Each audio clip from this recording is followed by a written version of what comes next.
quiser compartilhar, só nos avisar. Tá. Se você também desistir durante a entrevista, também não tem problema. E é isso. Tá. Pode começar. Então tá bem. A nossa primeira pergunta, a gente queria saber em que momento da vida você conheceu o hinduísmo e começou a praticá-lo. Fazem 17 anos. Há 17 anos atrás, né? Eu comecei a praticar e, na verdade, o hinduísmo não foi a primeira religião, né? Eu fiz uma busca já por várias religiões. Nasci católico, né? Como a maioria do brasileiro, o cristão pelo menos, né? Mas depois aí não frequentava mais. Aí eu passei um pouquinho por Kardec, né? O kardecismo. E depois do kardecismo eu larguei e não frequentei muito. Depois eu fui budista há 7 anos e depois do budismo eu entrei no hinduísmo, nesse tipo de hinduísmo que eu sigo hoje, né? Porque existem milhares de vertentes do hinduísmo, então eu sigo uma delas. E poderia nos falar qual é a vertente do hinduísmo que você pratica e quais são essas especificidades dessa vertente? O nome é meio complicado porque os nomes são tudo no idioma bengali, né? Então é meio difícil. É chamado Gaudiya Vaishnavismo.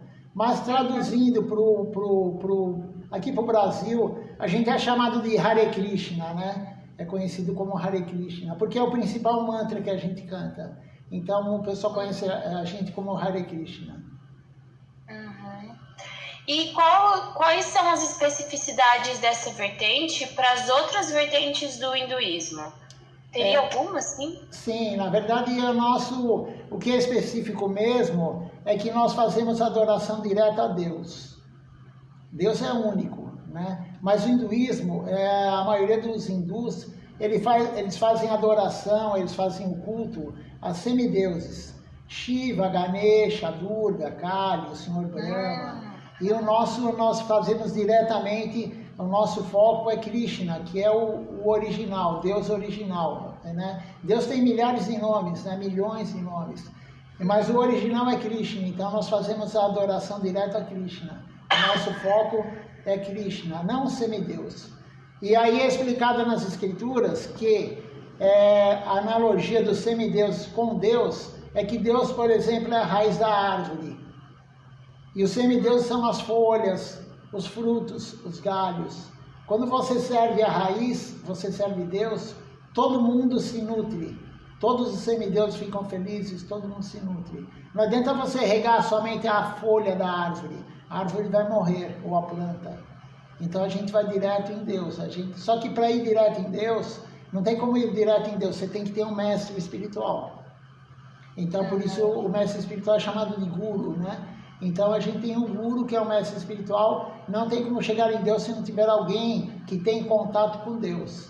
E o guru tem um contato direto com Deus, ele é um devoto puro de Deus. Entendi. Bem interessante. Tudo isso legal também você ter comentado sobre as outras religiões que você já experimentou, né, durante a vida. Inclusive essa era uma das nossas perguntas do roteiro e você já entrou no assunto, né? A gente tem essa curiosidade de, principalmente sendo uma religião que a gente não encontra com tanta facilidade, principalmente no Brasil, pessoas que seguem essa religião, sempre fica a curiosidade de como elas encontram, então, né? Qual que é o canal, enfim. Na verdade, a escritura que a gente segue é a mais antiga do mundo, né? Chamada os Vedas, tem 5.500 anos. Né? Nenhuma escritura é tão antiga quanto essa. E a escritura, ela fala que, depende da tua busca, nós temos um guru interno, nós temos um mestre espiritual interno nosso. E depende da tua busca, esse mestre espiritual interno, ele vai te levar para a religião que você está buscando. Depende do que você quer de Deus, né? Depende do teu objetivo. Porque existem 4 tipos de busca por Deus.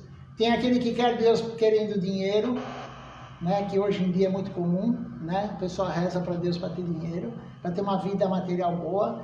O outro é aquele aflito, aquela pessoa aflita por doença, por qualquer tipo de aflição muito grande que a pessoa tem, ela busca Deus. E aí tem o outro que busca Deus pela curiosidade. Ele fala, será que existe algo além da morte? Será que Deus existe? E ele é uma pessoa curiosa, ele vai e busca Deus.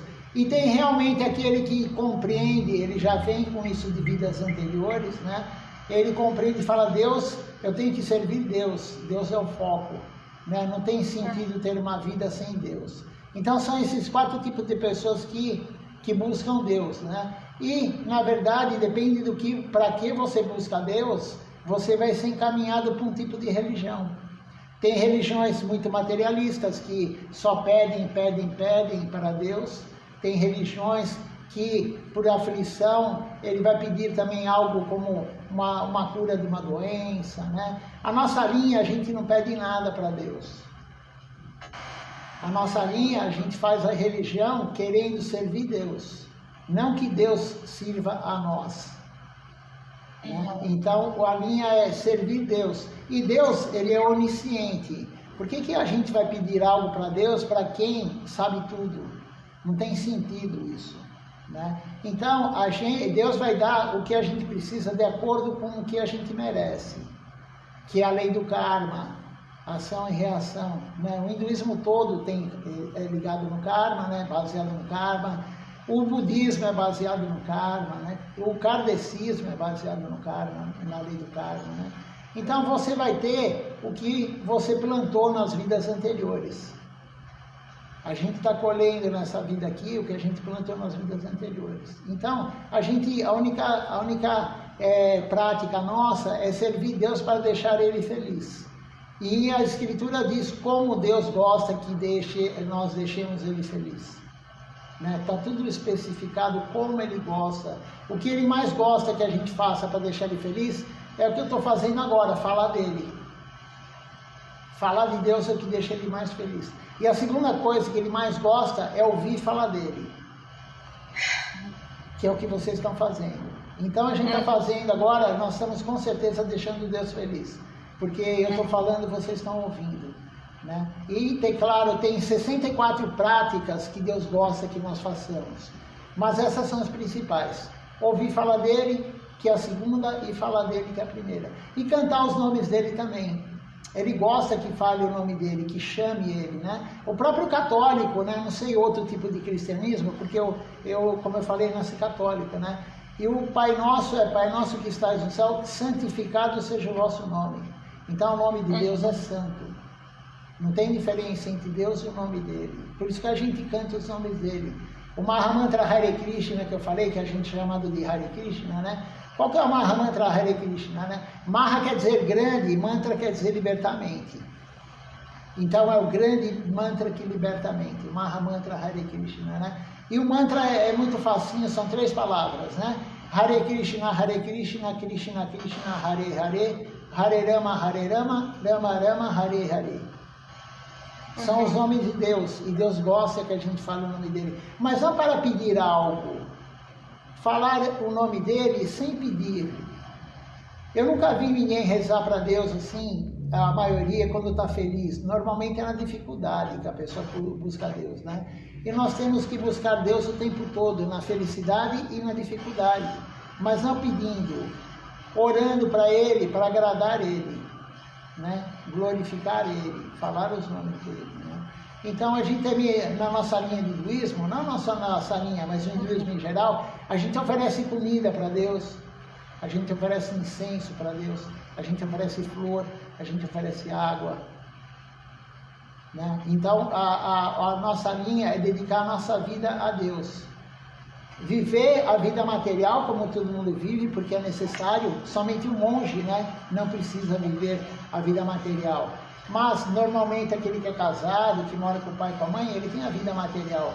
Mas ele tem que encaixar Deus na vida dele. Algum tempo das 24 horas tem que ser dedicado a Deus. Porque a diferença entre o ser humano e o animal é quando você serve Deus. Porque o animal, ele tem que comer todo dia, como nós. O animal tem que dormir todo dia como nós, tem que ter um lugar para dormir. O animal tem que procriar, senão a espécie entra em extinção. E o animal tem que se defender, senão o predador vai e come ele, ou mata ele. O ser humano que não tem Deus na vida, ele vive como um animal. Ele come, ele dorme, ele procria e ele se defende. 80, 100 anos fazendo isso. Então nossa filosofia diz, o foco, claro, é Deus. E o próprio cristão fala, né? Qual que é o primeiro mandamento do cristão? Amar a Deus sobre todas as coisas. Então você vê que as religiões, elas são muito interligadas. Né? O princípio básico é interligado, amar a Deus sobre todas as coisas. Né? O nosso objetivo final da vida, na nossa linha do hinduísmo, é você amar a Deus de forma pura. Amar a Deus de forma pura. Amar, a palavra amar, é você deixar o outro feliz. Amor não é querer que o outro te deixe feliz. Amor é você querer que o outro seja feliz. Então, para deixar Deus feliz, para amar a Deus, você tem que deixar Ele feliz. E Ele deixou como nós temos que nos comportar durante o dia, né, na vida material também, para deixá-lo feliz. Não falar mal dos outros, não fofocar, não ver defeito nos outros, né? Tudo isso está incluído, né? Então, o nosso dia a dia também não é só aqui no templo, ou na hora que você está fazendo tua prática devocional, que você tem que pensar em Deus e executar o que Ele falou, né? Não critique o outro, não fale mal do outro, porque quando a gente aponta o dedo para alguém, tem 3 dedos apontando para nós, né? Então tudo isso está nas Escrituras. O mestre espiritual passa isso para a gente. Como que a gente está aprendendo? Assistindo aulas dele, lendo os livros dele, as Escrituras, né? Ele dá aula para a gente pelo Zoom também, né? A gente tem que usar a tecnologia também para Deus. A tecnologia não é só para coisas que não são próprias, né? Tem a parte imprópria também, mas tudo é criado por Deus e tudo é para Deus. Então a nossa linha do hinduísmo é isso, né? Servir Deus para deixá-lo feliz, não para nós mesmos, né? E na verdade Deus, quando você deixa Ele feliz, Ele dá uma felicidade para você, mas a felicidade da alma. O prazer dos sentidos, do dia a dia, quando você come algo gostoso, quando você vê algo bonito, quando você escuta algo que você gosta, dá um prazer momentâneo, temporário. Porque é da mente, não é? Vocês estão estudando psicologia, né? Então, a mente, tudo isso é a mente, né? Mas o que é temporariamente, de uma hora para outra, ela muda repentinamente. Quando você tem a alegria, a felicidade da alma que Deus dá para você, ela permanece.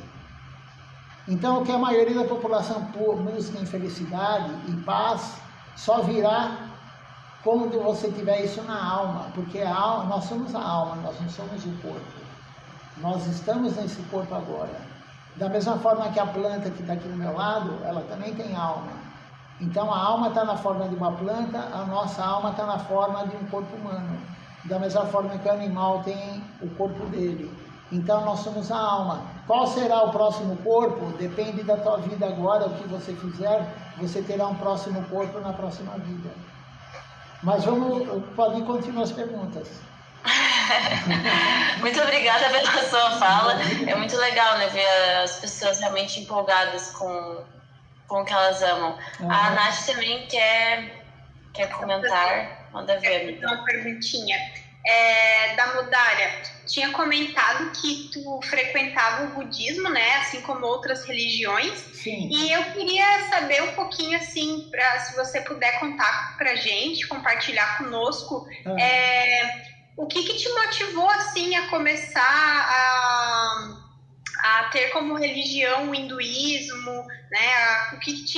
Qual foi a tua motivação, assim? Como é que foi um pouquinho desse teu caminhar?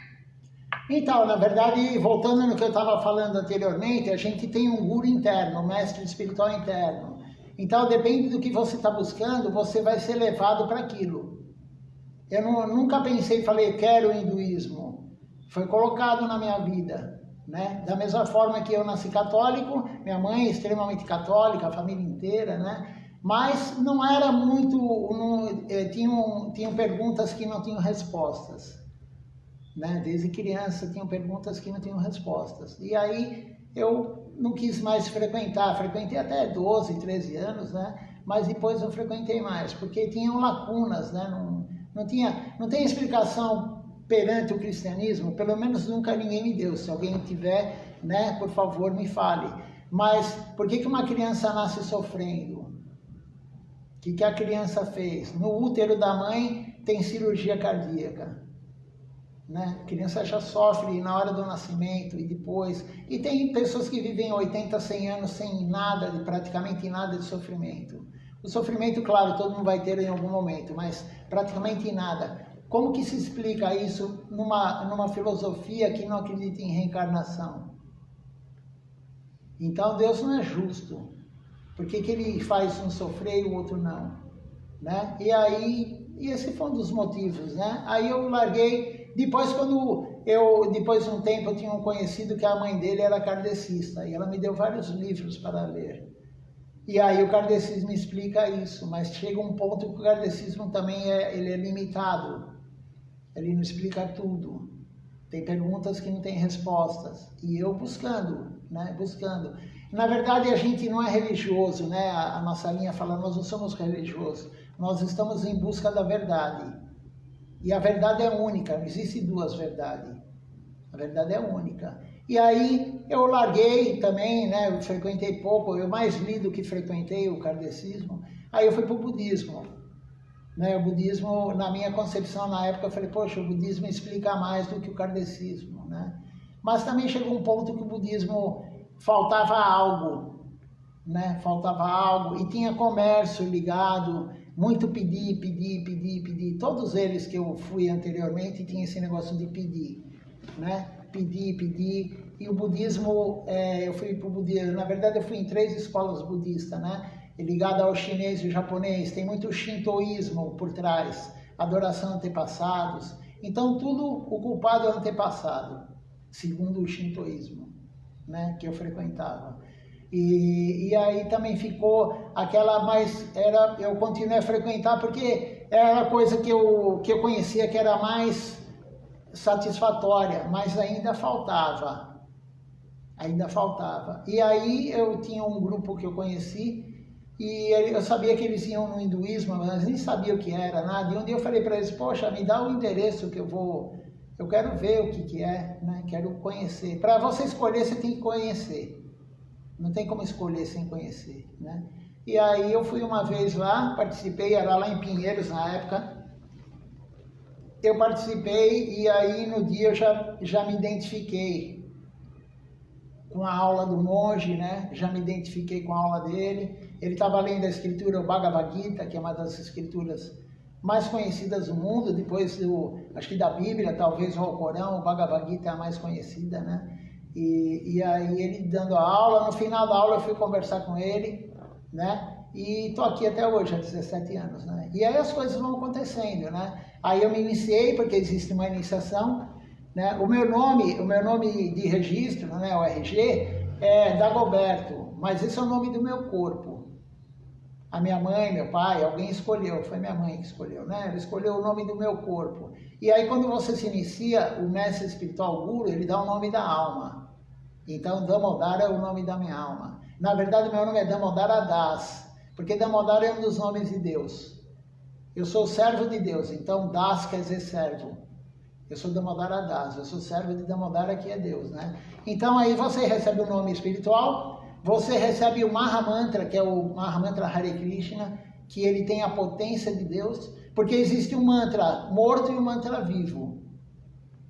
Se você cantar hoje, vocês cantarem o Mahamantra Hare Krishna, ele é um mantra morto, porque sou eu que estou cantando para vocês. Mas quando é um devoto puro, um guru genuíno que canta para a pessoa esse mantra, ela escuta dele na iniciação, é um mantra vivo. Ele tem a potência de Deus, o mantra. Né? Aí você recebe o mantra, você recebe o nome espiritual, você recebe um colarzinho aqui que eu estou usando, feito de uma planta chamada tulasi, uma planta sagrada, e você recebe tipo um terço, um rosário, que é chamado japamala. Não sei se vocês já ouviram falar. A japamala é tipo um terço com 108 bolinhas. Aí cada vez que você canta uma ramanta, você pula uma bolinha. E pula uma bolinha, como um terço. Né? Quem já rezou o terço sabe como é. Né? Então, aí eu recebi a iniciação. E o processo vai começando, né? O processo vai começando, você vai praticando, praticando. Quanto mais você pratica, se você pratica corretamente, você fica mais empolgado em praticar. Se a prática está correta, você vai ficando mais empolgado e mais empolgado. E você vai limpando a alma com o cantar dos nomes de Deus, vindo ao templo, oferecendo a comida, comendo a comida que Deus provou antes. Você vai limpando a alma. E com a limpeza da alma, você vai se tornando uma pessoa melhor, não só espiritualmente, mas os outros percebem isso. Então você vai ficando mais humilde, você vai ficando mais tolerante, você vai dar respeito, honra para aquele que não te honra, para aquele que não te respeita. E é muito difícil você respeitar aquele que não te respeita. Mas isso são qualidades da alma. Então a prática devocional vai te levando para isso, a prática correta. Né? Você vai limpando a sujeira que tem na alma, essa poeira que tem na alma. É como um espelho sujo. Né? A alma, ela é pura. A alma é uma partícula da energia de Deus. Então nós todos somos uma centelha de Deus, da energia dele. Só que você coloca um espelho num porão, num sótão, ele fica empoeirado, você não consegue ver a reflexão tua. Conforme você vai limpando ele, você vai se vendo. E a alma, ela tem coberta por várias coisas, né? A luxúria, a inveja, a ira, a cobiça, a loucura e o ego. Todo mundo tem isso. E quanto mais você faz a prática correta, mais isso vai se limpando. E você começa a querer fazer mais. E aí você começa com alguns minutos por dia, você passa para horas, e você vai indo. E alguns atingem o estágio de ser um monge. Ele larga a vida material e vai viver no templo. Sem ganhar R$1, sem ganhar $1, uma rúpia, €1, nada material. Ele vive no templo, servindo Deus e... mas quem que vai comprar o remédio dele quando ele ficar velho? Essa é uma pergunta que as pessoas fazem, né? Mas quem vai comprar o remédio? Quem vai cuidar dele? Deus controla tudo. Aquele que se rende a Deus, ele vai servir Deus, Deus controla. Não vai faltar comida, não vai faltar onde morar. A gente acha que a gente controla as coisas, né? Nós não controlamos nem o que nós comemos. A pessoa está fazendo um regime, né? Vocês vão se formar em psicologia, vai ter gente que vai chegar estressada que está fazendo um regime lá, né? De restrição de carboidrato e tal, de caloria. E aí a pessoa, ela está lá, fala, vou fazer o regime. E aí ela fica nervosa, briga com o marido, chuta o cachorro, né? Ela fica estressada porque ela não consegue controlar. Ela controla, mas é aquele negócio de ficar irada. Quando a gente controla os sentidos da ira, isso aí está no Bhagavad Gita, na escritura que Deus falou. Né? Então, como que você vai superar tudo isso? Servindo Deus. A depressão, né? A depressão vem porque a pessoa não está satisfeita com a vida, né? Ela não está satisfeita com a vida que ela tem. Aí ela entra em depressão, ela tem inapetência, ela, enfim, ela fica, né, naquele estágio de até chegar a caquexia, né? A pessoa não está preparada, fica mal, né? Por quê? Porque a vida dela, ela vem um vazio na vida dela. E às vezes a pessoa tem dinheiro, tem fama, é bonita, tem tudo. Por quê? Porque falta Deus. A pessoa não buscou ainda, ela não descobriu o que é. Aí ela toma um remédio, melhora, né? O remédio, o próprio nome diz, remedeia. O remédio não cura, ele remedeia, né? Ele ajuda a pessoa a conviver com a patologia, né? Então, na verdade, e a religião, aquele que segue mesmo, ele começa a sentir vontade em servir Deus. Ele fica feliz em servir Deus. Muito mais do que, de repente, né, as pessoas vêm no templo aqui de sábado e domingo à noite, em vez de ir no cinema, em vez de ir num show, né, em vez de, enfim, fazer outra coisa. Por quê? Porque tem algo especial. A pessoa não sabe, às vezes, nem falar o que é, mas é Deus. Né? Mas não dá para provar isso para ninguém, só praticando. Uhum. Tem que praticar. Então, Muito obrigada pela sua resposta. Eu acho que várias questões você já falou, os pontos que eu ia abordar, com relação a como a gente tem muita dúvida com relação a como é essa experiência religiosa para você, né? Então, porque a experiência religiosa, o que a gente acredita, se torna como se fosse uma lente, né, para os nossos olhos. A gente lê a vida de uma forma diferente depois que a gente se dedica a algo que a gente estuda, que a gente ama verdadeiramente, né? Então, você já falou algumas coisas que a gente, né, achou interessante. Então, com relação a adoecimento, né, você falou com relação a também a velhice, né, você comentou, mas eu também queria entender um pouco como que é pro olhar do hinduísmo. Por exemplo, você falou sobre a criança, né, quando ela nasce, questão da reencarnação. Então, como é a morte, como é a vida, o que é a violência, o que é uma violência, o que não é. Se você pudesse falar um pouquinho sobre essa, né, essa sua visão. Então, a visão, na verdade, não é minha, né? É das escrituras e dos gurus, né? Eu estou tentando ter essa visão, né? A gente está aprendendo, nós somos estudantes, né? Mas a reencarnação é assim, a gente troca de corpo como a gente troca de roupa. A gente provavelmente, a maioria pelo menos, troca de roupa todo dia. A roupa está suja, você vai e troca. Mesmo que não está suja, né, você suou, tal, você troca de roupa todo dia. E o corpo também. E a gente troca mais de corpo do que a gente troca de roupa numa vida, porque a alma é eterna. Então, a nossa linha, ela fala as escrituras que a gente já teve todos os corpos que existem, nós já tivemos nele, habitando. Nós já fomos fungo, bactéria, vírus, ácaro, ameba. Nós já fomos tudo, larva. Nós já fomos insetos, animais aquáticos, animais terrestres, animais que voam, plantas. E agora a gente está no corpo humano, que é o único corpo que consegue servir Deus sem ter ninguém interferindo. Uma flor pode servir Deus? Sim. Se tiver o ser humano, vai lá e oferece para ele no altar. Por exemplo, uma vaca, ela pode servir Deus? Sim. Se você pegar, nós não somos veganos. Se você pegar o leite e fizer um arroz doce para Deus e oferecer para ele, ou um iogurte, ou dar o próprio leite para ele, então você está usando a vaca no serviço a Deus. Ela não sabe disso, mas ela está recebendo fortuna espiritual. Porque todo mundo que faz um serviço a Deus recebe fortuna espiritual. Quando você faz algo material, temporário para alguém que eu digo não é só ser humano, você vai receber karma, bom ou ruim. Aí entra o sofrimento. Se você fizer o karma ruim, se você fizer alguém sofrer, quando eu digo alguém, não é só o ser humano. Tem pessoas que falam, nossa, mas eu sou tão bonzinho. Bonzinho com quem? Com o ser humano? E com os animais, você é bonzinho? Eu adoro meu cachorro, tá, o seu cachorro. Mas no teu prato, no dia a dia, tem lá um bife, de um boi, de um porco, de uma ave, de um peixe. Você já viu o sofrimento que eles têm para morrer?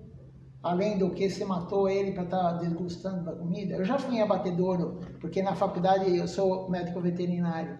E eu tive que ir em abatedouro na faculdade. E o sofrimento é brutal, além do que mata o animal. E você vai cumprir o karma por isso. Não existe, Deus perdoa. Mas eu machuquei o animal, eu matei ele, mas Deus vai me perdoar. Sim, Deus perdoa. De que forma que Deus perdoa? Te dando a chance de pagar a dívida. Quando você colabora com a matança de animal, quando você deixa alguém sofrer, você está com uma dívida. Não importa se é ser humano, ou planta, ou quem for. Qualquer entidade viva, você ficou com uma dívida. E Deus dá a chance de você pagar nas próximas vidas. E aí que é a lei do karma. Ninguém sofre por acaso, ninguém é feliz por acaso. Não existe o acaso. Não existe sorte. A gente planta, a gente colhe. Se você plantar banana, você vai colher banana. Se você plantar limão, você colhe limão. O que você planta, você colhe. Se você plantar o mal, se você fizer alguém sofrer, você vai ter sofrimento nas próximas vidas. Se você fizer alguém feliz, você vai ter felicidade nas próximas vidas. Essa é a lei do karma. Então, o sofrimento é a limpeza da alma, é a purificação da alma. Essa é a nossa visão. O sofrimento, ele é bom para nós? Sim, mas quem está sofrendo não entende isso, a maioria. Então, quer o quê? Quer tirar o sofrimento. Mas o sofrimento é a purificação da alma. Você acha que o vírus que teve aí, a pandemia, foi por acaso? Claro que não. Pessoas novas morreram, pessoas idosas não aconteceram nada, nem perceberam que tiveram a Covid. Por que isso? A lei do karma. Né? A gente não consegue ver o que nós fizemos nas vidas anteriores. Ainda bem, isso é uma proteção nossa. O que a gente foi? Aí você vê uma pessoa tão boa a vida inteira e ela sofre tanto, ela não tem dinheiro, o marido bate, ou a mulher, enfim, né? E ela tem doença, ela tem o filho bate nela, acontece de tudo de ruim, de sofrimento para a pessoa, e a pessoa é boa, é uma pessoa que nunca fez mal, não mata nem um pernilongo. E por que isso? Porque o que ela foi nas vidas anteriores? A gente não sabe. Né? Esse é um dos motivos também que eu estou no hinduísmo. Não existe pergunta sem resposta. Se você fizer uma pergunta aí para mim, né, me questionando a filosofia, eu posso até não saber responder, porque eu não sei tudo, eu sou um estudante. Mas o guru sabe, o mestre espiritual sabe. Mas a maioria das perguntas que as pessoas fazem, eu sei responder porque normalmente é a mesma pergunta. Não tem uma variedade tão grande de perguntas, né? Mas o sofrimento está relacionado a isso. Está relacionado ao que você fez nas vidas anteriores. E como você enfrentar isso, né? Quando você percebe, aí que você falou anteriormente, né? Que a gente muda a nossa visão do mundo. Porque o mundo é perfeito. Deus é perfeito e Ele criou o mundo perfeito e a nossa vida é perfeita. Mas como que você vai compreender isso? Você chega para uma pessoa que sofreu um acidente de automóvel, se ela ficou tetraplégica, você fala, mas a tua vida é perfeita. A pessoa não compreende isso. Mas é perfeito. Ela está numa situação de uma cadeira de roda, é perfeito para ela. Para ela limpar a alma, para ela apagar o que ela fez errado nas vidas anteriores. Mas é difícil a pessoa compreender isso, principalmente quem está na situação de sofrimento. Mas essa é a visão. Então, quando você compreende, você começa a compreender essa visão, você fala, poxa, eu mereço o que eu estou passando agora. Eu mereço. O ambiente é perfeito, com quem você vai casar é perfeito, o filho que você vai ter é perfeito, o local que você mora é perfeito. Vocês estão em Santa Catarina, né? Se vocês morassem lá no Rio Grande do Sul, era perfeito vocês terem perdido a casa. Mas não era para vocês perderem a casa. Então vocês não moram lá. E quando você começa a compreender isso, você aceita, não que é uma forma de justificar, mas é a verdade que eu acredito, que os gurus estão passando, que é a linha do hinduísmo que a gente segue. Tudo é perfeito. A dificuldade, eu nunca vi ninguém falar, quando você chega para uma pessoa e fala assim, né? Ah, eu vou viajar para a Europa, sei lá, vou viajar, ficar um mês viajando. Aí você fala, mas você merece. A pessoa fala, com certeza eu mereço. Mas aí você pega alguém que está sofrendo com uma doença, com alguma coisa, você fala, você merece, a pessoa vai ficar nervosa. Então a gente só quer compreender as coisas quando a gente é para o nosso benefício da mente. A mente gosta de falar, não, eu mereço ser rico, eu mereço ser bonito, mas se você falar o contrário, a pessoa não aceita. Isso daí o que é? É a falta de conhecimento. E o conhecimento vem através da prática do serviço a Deus. Chama Aminaya, a verdade, ela vem para a nossa alma, porque é diferente você estudar um livro, né, estudar um livro espiritual e você ter isso na alma. Quando você estuda o livro espiritual, está na mente, na inteligência, no intelecto. E quando você pratica a vida devocional, isso entra na alma, na tua vida, no dia a dia. Você compreende isso. Então aí a gente fala, eu não sou o corpo, eu sou a alma, né? Eu escuto isso há 17 anos. Mas, né? Eu não sou o corpo, eu sou a alma. Mas aí eu olho no espelho, né? De vez em quando o cabelo cresce um pouquinho, aí eu olho no espelho e falo, eu estou ficando velho, eu estou ficando com o cabelo branco. Né? Mas a alma não tem cabelo, muito menos branco. Então eu ainda me identifico com o corpo. Escutando, lendo, dando aula todo dia, eu ainda me identifico com o corpo. Né? Então o sofrimento está relacionado a isso. Né? O que você faz, você vai ter que cumprir. Não tem como algumas religiões ou filosofias falam, não, você fez um mal para o outro, vai lá, reza um pouquinho que está tudo bem. Não está tudo bem. O outro sofreu. E se ele sofreu, é a terceira lei de Newton. Vocês fizeram vestibular há pouco tempo, né? Eu já faz muitos anos que eu fiz o vestibular, né? Terceira lei de Newton, física. Toda ação tem sua reação no sentido oposto com a mesma intensidade. E a lei do karma é isso. Você faz alguém sofrer, você vai sofrer na mesma intensidade. Não significa que seja da mesma forma. Eu matei alguém e vou ser morto. Mas a intensidade é igual do sofrimento. Né? Então, essa é a visão do sofrimento, segundo o que a gente segue. Né? Não sei se deu para responder o que você perguntou.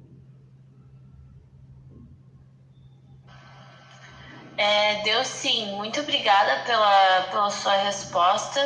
Acho que ela esclarece bastante as nossas dúvidas, né? Com relação ao karma, principalmente, né? Uhum. Muito legal. Tem uma outra pergunta. Eu tô percebendo que você tá, eu creio, que no templo. Sim. É isso? Uhum. Tá, né? Sim. Então, a gente também queria saber como que funciona o templo, né? Como que são as práticas e para além de como elas são, mas eu acho que o que nos interessa além disso e talvez até principalmente é como você se percebe nesse espaço, assim, como é para você estar nele, como você se percebe realizando as práticas, né? O Hare Krishna, por exemplo. Talvez até se você quiser fazer um comparativo com como era no começo, como é hoje depois de 17 anos de prática, né? Mas como você se percebe. E aí se puder falar também de questões, né, mais onde é que ele se localiza, né? Como ele funciona, qualquer um pode entrar, qual que é o horário de funcionamento, tem, enfim, tem funcionários, tudo que você puder. Se eu esquecer alguma coisa que você perguntou, você vai, porque você fez vários tópicos, né? Na verdade, vamos começar pelo fim, né? O templo ele funciona todo dia, de manhã à noite, a gente tem um programa, né? São 2 horas de programa de manhã, 2 horas à noite, todo dia, de segunda a segunda, de dia 1º de janeiro a 1º de janeiro. A gente não para. Porque o Guru fala, a Escritura fala, o serviço a Deus é diário, sem interrupção. Né? O caminho a Deus, o caminho real a Deus, o caminho verdadeiro a Deus, ele é incondicional e ininterrupto. Ele é incondicional. Não tem que ter uma condição por trás. Ah, Deus, eu faço isso para você me dar aquilo. Ele é incondicional. Ininterrupto, tem que ser diário. Quanto mais, melhor. Então, o templo a gente faz o programa de manhã à noite, todo dia, 7 da manhã, das 7 às 9, mais ou menos, 9 e pouco, das 7 da noite às 9 e pouco da noite, com exceção de sábado e domingo, que é às 6 horas da tarde, é um pouquinho mais cedo, né, de sábado e domingo, mas durante a semana, das 7 da manhã às 9, das 7 da noite às 9 da noite, todo dia. E eu que administro aqui, eu sou sacerdote, né, do templo, eu faço a cerimônia, é uma cerimônia que a gente faz há milênios, né, feita há milênios na Índia, chamada Arati, e a gente oferece incenso, a gente oferece água com perfume, dando banho em Deus mentalmente, a gente depois seca ele, depois a gente oferece o fogo para esquentar, depois a gente oferece uma flor, tudo para agradar os sentidos de Deus, tudo para agradá-lo. Todo o serviço no templo é para agradar Deus. E ele deixou como agradar ele, né? Então, depois a gente canta os mantras, porque o nosso sistema de meditação é com mantras, né? A gente medita com mantras. Normalmente o Ocidente conhece muita meditação no vazio, mas é impossível na era que nós vivemos hoje, chamada Kali Yuga, parar a mente. Vocês vão trabalhar muito com a mente, né? Vocês vão se formar, trabalhar com a mente em todo mundo, né? Mas é impossível. É mais fácil você parar o vento na rua do que parar a mente. Tente vocês aí, quando acabar a live, falar, eu vou ficar em silêncio, vou parar minha mente. É impossível. Na era que nós vivemos hoje é impossível. Então a gente medita com mantras. O que é mantra? Mantra é uma palavra sânscrita. Man quer dizer mente e tra quer dizer libertar. Traya-se-te. Então, mantra é as palavras que libertam a mente. Libertam do quê? Do pensamento. Você está tomando banho e está pensando. A gente pensa até sonhando, até de noite. A gente pensa o tempo todo. E o mantra é uma forma de parar a mente, libertar a mente desse sofrimento do pensamento. Né? E a gente canta bastante mantra, depois a gente lê as escrituras, as aulas do Guru. Todo dia tem no mínimo 1 hora de aula de manhã, 1 hora de aula à noite. A gente tem um grupo, tem um canal do YouTube com mais de 2.500 aulas, só aqui do templo. Né? A gente tem o canal também, faz a live também pelo Facebook, todo dia, de manhã à noite. Então tem o pessoal que acompanha de longe, de outros países também, o pessoal acompanha pelo Facebook, pelo YouTube, né? Fica gravado depois. Né? E no início, né? Basicamente é isso, o serviço no templo é esse. Só que tem vários serviços, claro. Aí além desse programa, eu ofereço a comida para Deus, eu cozinho para Deus. A gente tem uma cozinha aqui no templo, eu cozinho, depois eu ofereço. Né? Tem a limpeza do templo, é o dia inteiro basicamente servindo, né? Para manter o templo. E aí eu respondo perguntas por WhatsApp, e a gente está na mídia hoje, assim, tem que usar a mídia para isso, né? E questões, e vocês não são os primeiros universitários que vêm, né? Que nem eu já falei, tem o pessoal da ESPM de jornalismo, fez um documentário aqui do templo, né? Depois, se vocês quiserem, eu posso passar o vídeo, né? Tem crianças que as escolas procuram para ir dar aula do hinduísmo em escolas, né? Eu fui há pouco tempo aí numa escola aqui perto, né? Então tem várias e várias atividades durante o dia. Quando eu comecei, eu ia uma vez por semana. Como eu falei, você começa com poucos minutos por dia, poucas horas por dia. Né? Eu ia uma vez por semana, era de sábado, era em Pinheiros, aqui em São Paulo, né? Era um centro de pregação. E aí eu lia em casa, eu cantava o mantra na Japamala, aquele terço que eu falei, mas era meio distante, eu trabalhava ainda, né? Eu ainda trabalhava materialmente. E aí foi indo, e começou a surgir a vontade de querer servir mais, de fazer mais a prática, e eu me aposentei, da veterinária, né? E as coisas foram se encaminhando. Aí eu recebi a segunda iniciação, que é a iniciação para você entrar no altar, ser o sacerdote. Aí eu comecei a fazer as cerimônias, né? E foi indo. É gradativo, né? Gradativo. Depende do seu interesse e da sua vontade. Deus, ele retribui. Mas ele não retribui com dinheiro, com riqueza, com saúde. A retribuição que Deus dá para nós quando a gente serve Ele é de dar mais serviço para a gente, para Ele.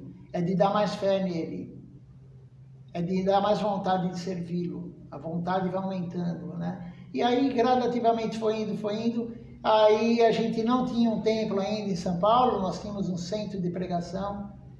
E aí foi feito o templo em São Paulo, né? Que é o templo que eu estou agora aqui na Moca. Ele fica na Moca, aqui no bairro da Moca. Bairro que o Brasil inteiro conhece a Moca, né? De nome, pelo menos. Porque nas novelas o pessoal gosta da Moca, não sei porquê, mas o pessoal sempre, né, tem a Moca em algum lugar, né? É um bairro de italianos, né? Super tradicional, um dos bairros mais antigos de São Paulo. É o lugar que tem mais pizzaria no mundo, é na Moca, né? Então, acho que por isso também que ele todo mundo é bem assim, conhecida, né? E a gente fez o templo aqui, mas não que a gente escolheu aqui, na verdade quem escolheu foi Deus, né?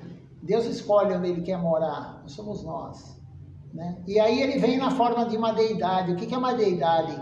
Tem uma estátua, não, uma estátua, é feita uma estátua de como é Deus. Depois eu posso mostrar para vocês, eu mandar fotos pelo WhatsApp, né? E aí a gente faz uma instalação. O que é instalação? A gente pede para Deus entrar na estátua. Então a gente tem fé que Deus está aqui. Eu estou olhando para ele agora. Ele está a 6 metros, 7 metros em mim aqui, né? Então é feito. E aí eu não estou oferecendo comida, eu não sou maluco. Ainda não cheguei nesse ponto, né? Eu não estou com demência mental. Pelo menos eu acho que não. Mas então eu ofereço a comida aqui para uma estátua, para um boneco. Aí você tem que internar. a pessoa. Nem tratamento em casa não dá certo, né? Tem que internar. Então eu estou oferecendo para Deus, porque eu tenho fé que Ele está lá. Não é um boneco, Ele está lá. Né? A gente não vê Ele porque eu não tenho um olhar transcendental. Eu vejo Ele porque eu vejo uma estátua. E, na verdade, eu não vejo Deus, Ele. Né? A gente não tem esse poder de ver, porque a gente é poluído, a gente tem uma alma, a alma que está condicionada, a alma está suja. Né? Um devoto puro, ele vê Deus. Um devoto puro vê várias coisas que a gente não vê.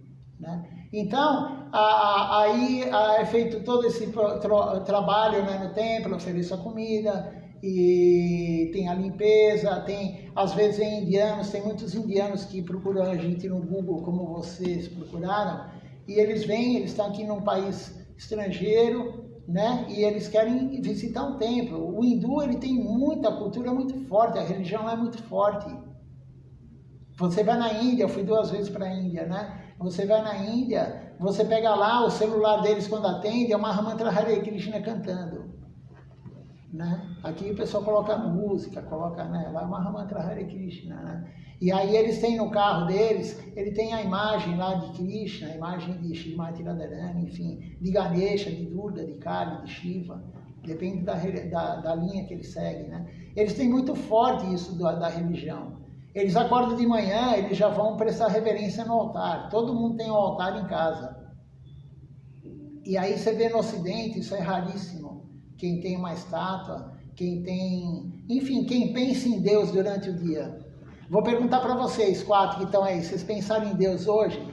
Né? Talvez porque ia ter o programa aqui no templo, né? Mas será que você pensa em Deus todo dia? Ou você passa o dia inteiro e nem pensa em Deus? Provavelmente não, porque a vida material é muito corrida. Né? E o hindu não, o hindu ele tem isso muito forte. Então tem muitos hindus que vêm aqui, eles nem participam, eles vêm, prestam reverência no altar para Deus, eles sabem que Deus está lá.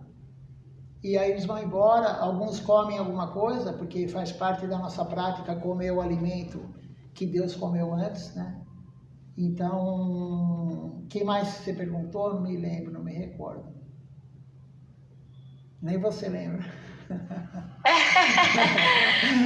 Então, eu acho que você respondeu assim, né? O que a gente queria mais saber é como acho que isso acaba sendo respondido em diversas outras coisas que você diz, mas em como você se percebe nos momentos de prática, como isso te faz sentir. Sim. Né? E se tem diferença, você até comentou, né, que no começo era mais desconectado, você ainda trabalhava, ia uma vez só na semana, né? E que hoje em dia é diferente, mas então, se você pudesse falar assim, como você se sente, como você se percebe durante os momentos, assim.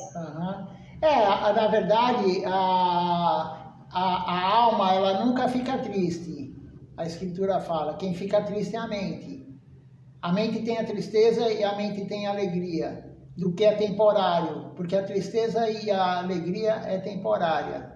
Nós estamos no mundo da dualidade. Mas a alma não tem tristeza, a alma só tem alegria. Mas quando que a alma fica feliz? Quando serve Deus. E aí entra o prazer superior, é o gosto superior. Superior a quê? É o desfrute dos sentidos. Então, se você pegar e falar assim, vamos ver um show, ou você vai dar aula no templo. Eu vou dar aula no templo. Você vai na festa, ou você vai dar aula no templo, você vai fazer uma prática no templo. Eu vou fazer a prática no templo, porque dá muito mais prazer do que você chegar e falar, vou te comprar uma passagem para Cancún. Que nem tem uma pessoa que frequenta aqui, ele ia para Cancún. Ele falou, vamos lá para o México, eu pago tudo. Ele falou, vamos ficar 15 dias lá. Tem um templo, alguns templos no México, você vai, mas aí você pega uma praia. Eu falei, não. Dá muito mais prazer ficar aqui do que ir na praia em Cancún, ou em qualquer outro lugar, entendeu? Então, é o prazer da alma, mas isso aí é muito pequeno ainda. Você imagina aquele que tem uma devoção pura, o quanto ele sente de prazer. Por isso que a pessoa chega num estágio, alguns, e falam, eu vou largar tudo.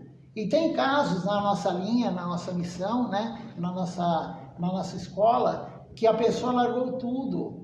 Não é uma pessoa que não tinha emprego, não tinha onde morar, passava fome. Não. A pessoa, ela tinha uma posição boa, trabalhava num lugar bom, multinacional, ganhava bem, tem família, tudo. Tudo aparentemente perfeito, materialmente falando.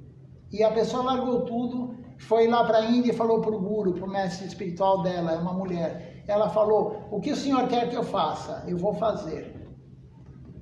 Se ele mandasse ela ir para a Sibéria, ela iria. Se ele mandasse ela ir para o Polo Sul, ela iria. Qualquer lugar. Ele falou, vá para os Estados Unidos. Vá servir nos Estados Unidos. Ela está 38 anos lá, morando no templo, sem ganhar um dólar. E ela já é idosa. Então ela tem o prazer o quê? Da alma. Então servir é muito superior a qualquer outra coisa que a gente conhece. Né? O pouco que você serve, que nem é meu caso, né, que é pouco, o pouco que eu sirvo é muito mais prazeroso do que a vida material. E aí você começa a largar, você fica seletivo. Vocês são novinhas ainda, né? Mas quando você começa a ficar mais velho, né, você começa a ficar seletivo. Você não vai sair para qualquer lugar. Se alguém te convidar para sair, você vai olhar bem, você não vai aceitar de primeira, entendeu? Você começa a ficar seletivo. Você vai olhar o que você come. Hoje você come o que tiver, você está com fome. Você fica mais seletivo durante a velhice. Não a velhice, mas a maturidade, né? E aí você começa a querer ficar cada vez mais servindo Deus e cada vez menos o mundo material. Você troca a tua visão de objetivo na vida. Qual que é o objetivo da vida? Que nem agora, vocês vão se formar, aí você fala, pô, uma vai falar, eu vou trabalhar vou montar um consultório, eu vou clinicar, eu vou trabalhar numa empresa como RH, sei lá, cada psicólogo vai para uma área, eu vou dar aula na faculdade, né? E, inclusive tem vários psicólogos que frequentam aqui o templo, né? Tem vários psicólogos. E aí cada um tem um objetivo, mas conforme você vai servindo Deus, o teu objetivo é cada vez mais servir Deus. E aí tem alguns que têm a boa fortuna espiritual de largar tudo, larga a família, larga tudo e vai para o templo, vai morar no templo. E não está preocupado quem vai cuidar quando ficar velho, não vai estar preocupado, né, com nada, porque ele sabe, ele tem a fé que Deus vai protegê-lo. Né? Então, esse é o caminho de quem pratica corretamente, mas não é qualquer um que chega nesse estágio, são poucos. A maioria continua vivendo com a família, né? A maioria continua fazendo as coisas que faz no dia a dia, né? Dedica um pouquinho da vida para o serviço a Deus, mas quem mora no templo é diferente. A vida da pessoa se transforma em servir Deus. Né? Então ele é um missionário, ele está lá e ele está sendo usado por Deus para fazer isso. Deus escolhe quem vai servi-lo, Deus escolhe quem vai ser sacerdote, Deus escolhe quem vai falar de Deus, o pregador, Deus escolhe tudo, é Ele que escolhe, né? Então a vida no templo, a experiência é essa, né? Dá muito mais prazer do que o mundo material, assim, muito mais prazer, mas a gente ainda não é puro. Eu não sou um devoto puro, estou longe disso. Então a gente tem prazer material também. Se falar que não é mentira. Né? Se a pessoa falar que não é hipócrita. Gosta de assistir um filme de vez em quando. Né? Gosta de comer uma comida que é gostosa. Gosta de fazer coisas, entendeu? Que normalmente todo mundo gosta. Mas você vai diminuindo gradativamente. O sabor vai ficando sem sabor. É que nem eu dou exemplo aqui nas aulas, né? Você pega, na época de vocês, a mulher brinca com tudo, né? Joga futebol, enfim, brinca. Na minha época não, o menino brincava com uma coisa, a menina com outra, né? Então, a gente tinha um carrinho lá, com 3 anos de idade, era um carrinho que tinha 4 rodinhas, você ficava o dia inteiro rodando ele assim no chão. E aquilo dava prazer. Aí você cresce, você não quer mais um carrinho assim, você quer um carrinho eletrônico, que faz barulho, que no controle ele vai para cá e para lá e tal, né? E aí você cresce, você quer, sei lá, ter um kart, andar num kart, andar num bug, e você fica adulto, você quer ter o carro. Você quer o teu carro. Dá um carrinho desses que tem só 4 rodinhas, né, que custa, sei lá, R$5, R$2, para um adulto. Se ele não tiver nenhum distúrbio mental, ele não vai ter prazer nenhum em ficar brincando com aquilo, rodando de um lado para o outro, né? Mas uma criança tem prazer nisso. Então, o mundo material é assim, você vai ganhando o gosto superior, você vai largando o gosto inferior. Porque a alma, e nós todos, o animal, todo mundo quer prazer. Todo mundo busca prazer. Uma minhoca busca prazer. Todo mundo busca prazer. Você só larga o prazer inferior quando você consegue ter o prazer superior. Se você não tem o prazer superior, você não larga o prazer inferior. Então, esse é o objetivo, não o objetivo, mas essa é a consequência. Então, você vai largando o que é inferior e cada vez mais querendo o superior. E você percebe que o superior é Deus, é servir Deus. Vai dar muito mais prazer, né? Por isso você vê pessoas totalmente entregues ao serviço de Deus, né? Mas são poucos, né? Não sei se eu consegui passar para você a pergunta.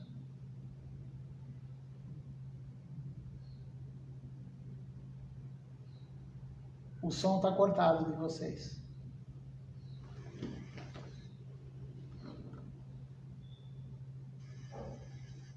Agora acho que abriu.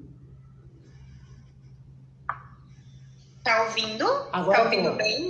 Agora tô. Estava cortado, mas agora estou ouvindo. Não, acho que ficou bem explicado, assim, deu pra gente ter uma boa noção, né? Uhum. Da prática e de tudo no geral.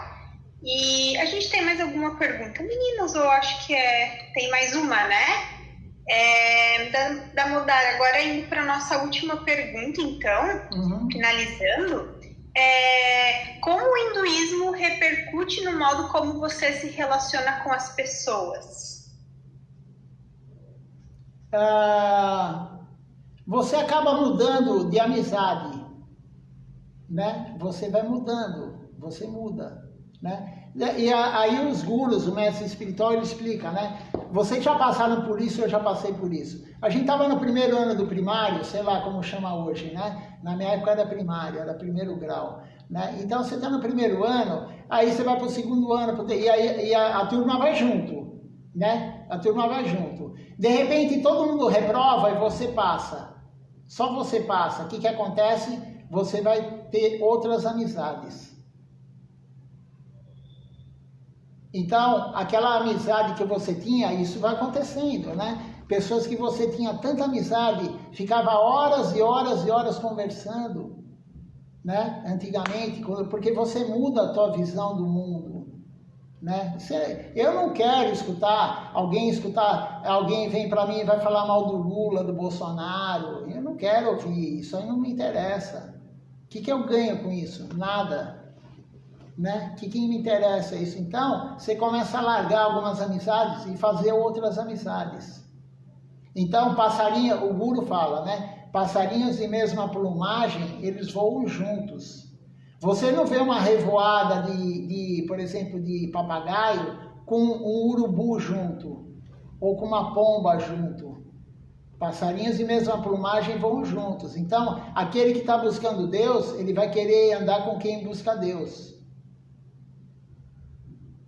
Né? Aquele que quer fazer fofoca, ele tem um grupo lá só de fofoca no WhatsApp.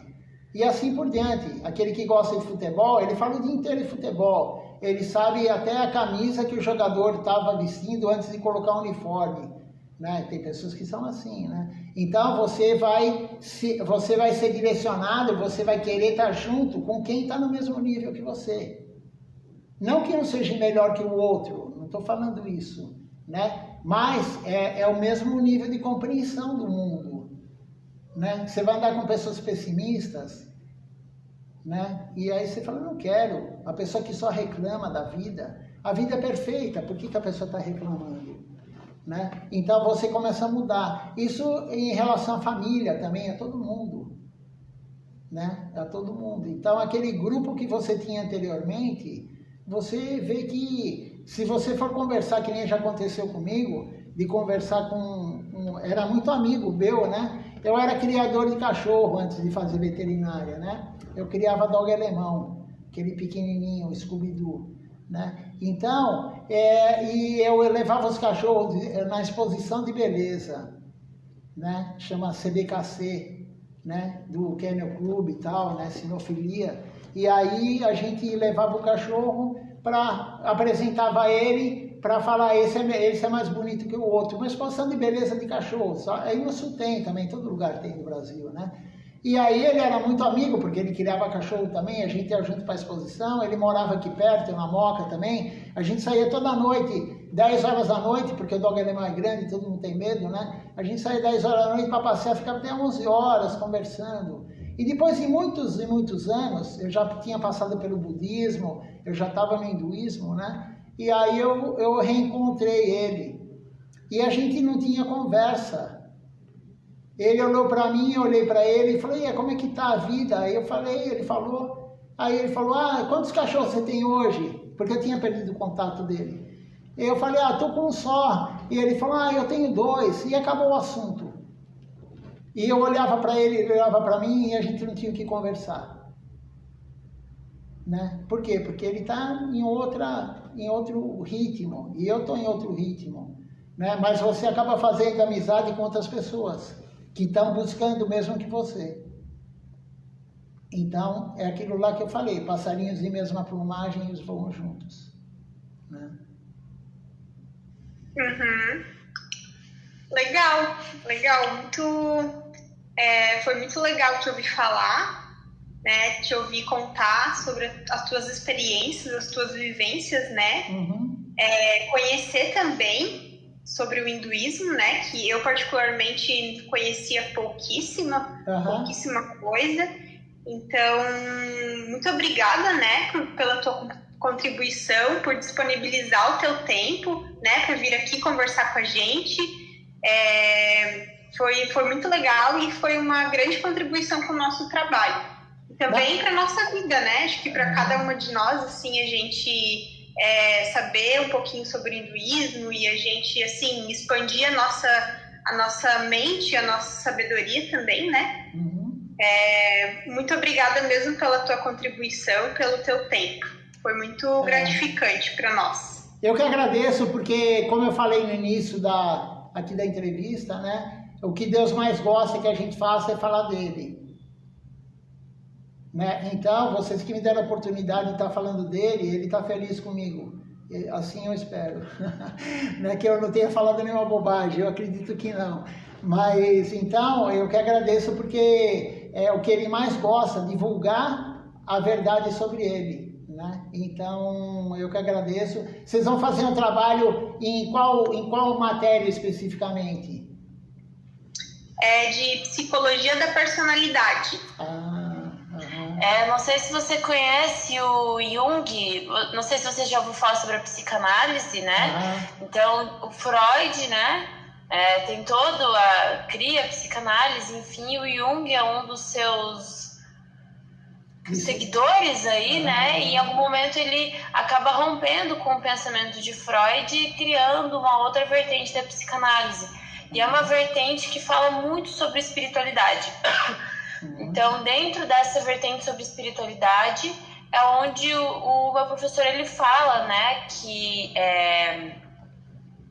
para a gente buscar pessoas para além do catolicismo, para além, né, que é algo que a gente já está acostumado, para ouvir outros tipos de discurso, porque o próprio Jung ele faz uma expedição pelo mundo inteiro para chegar à compreensão que ele tem. Se em algum momento você quiser pesquisar sobre essa ideia dele, é bem interessante, assim.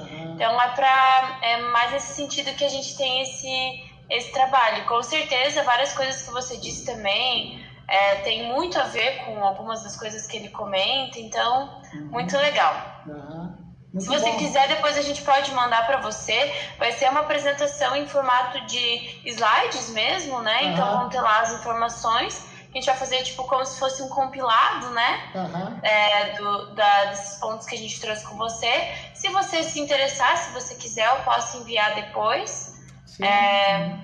E é isso. Vai ser slides, não vídeo, né? Vão ser slides. Isso, a gente vai compartilhar os slides são um apoio para nossa fala, né? A gente não vai colocar todo o texto ali. Sim. Então, a gente vai trazer, comentar com a sala, falar como foi a experiência, como foi falar com você, a sua grande disponibilidade também, né, pra gente, que nem sempre é assim. E vão ter ali as informações que você trouxe. Se vocês quiserem, eu posso mandar pelo WhatsApp fotos do templo, da frente do templo. Por favor, com certeza. Eu vou mandar para vocês também aquele vídeo do pessoal da ESPM. Sim, com certeza. Eu dei uma entrevista para eles, fizeram um resumo, né, do que eles acharam interessante e tal. E eu vou ver o material, eu passo para vocês. Vou passar um mantra também para vocês, uma mantra Hare Krishna. Sim, por favor. A gente pode colocar ele no começo da apresentação. Sim, eu acho que vai assim, enriquecer o trabalho, né? Com certeza, vai ser muito legal. E o dia que vocês estiverem aqui em São Paulo, venham para o templo participar com a gente. Acho que logo eu vou, inclusive. Conhecer. É meio difícil ir para Santa Catarina, eu já fui algumas vezes para ir, mas faz muitos anos, né? Então é mais fácil vocês virem aqui. Mas fica o convite.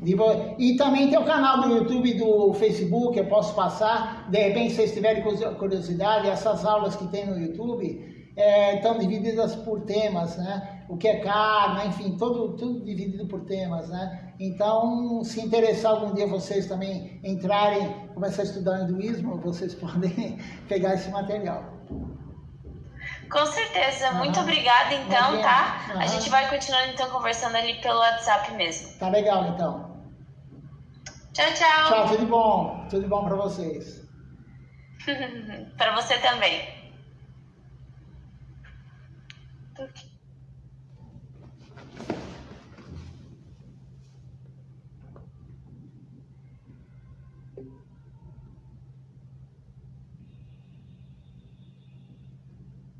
Então vamos encerrar agora a transmissão e à noite às 19 horas teremos o programa normal com Gora Arati e a leitura das aulas de Srila Acharya Maharaj.